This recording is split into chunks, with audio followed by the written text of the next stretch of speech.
It's time for us to call upon the one and only rock star DSP onto the stage, please.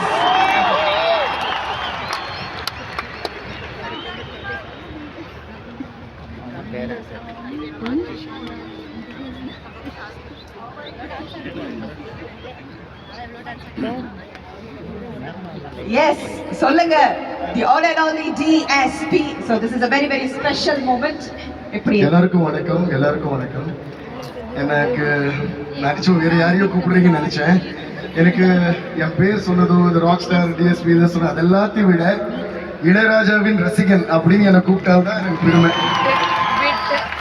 ஏன்னா அவருடைய இசை கேட்டே வளர்ந்தோம், அவருடைய இசை கேட்டு இசையமைப்பாளர் ஆகணும்னு ஆசைப்பட்டோம். நான் நிறைய இன்டர்வியூல சொல்லியிருக்கேன். சின்னப்போ ஸ்கூல் போகும்போது நீ என்ன ஆவன் கேட்டப்ப எல்லாம் இன்ஜினியர் டாக்டர் அப்படிலாம் சொல்லிட்டு இருந்தாங்க. என்ன கேட்டாங்க, I was in 5th or 6th that time.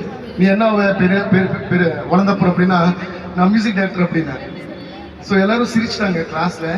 Next டேலேருந்து நான் வந்தாலும் ரொம்ப கிண்டல் பண்ணுவாங்க. அதாச்சும் ரொம்ப சர்க்காஸ்டிக்காக எனக்கு கிண்டல் பண்ணுறதுக்குன்னு எப்பா வந்துட்டாருப்பா இளையராஜா அப்படின்னு. ஆனால் அவங்க எப்போது சொல்ல மாட்டாங்களான்னு வெயிட் பண்ண அவங்க கிண்டலுக்கு தான் சொன்னாங்க. நான் அது ஒரு பெரிய ஒரு பிளெஸிங்காக நான் எடுத்துக்கிட்டேன். அப்பேற்பட்ட ராஜா சார் முன்னாடி இன்னைக்கு பேசுறதுக்கு வாய்ப்பு கிடைக்கிற பெரிய விஷயம். அண்ட் அவர் அவ்வளோ வாட்டி நான் மீட் பண்ணியிருக்கேன். அதுவே என் வாழ்க்கையில் கிடைச்ச மிகப்பெரிய அதிர்ஷ்டமாக நான் நினைக்கிறேன். ராஜா சார் ரொம்ப ரொம்ப நன்றி சார். உங்களை எப்போ பார்த்து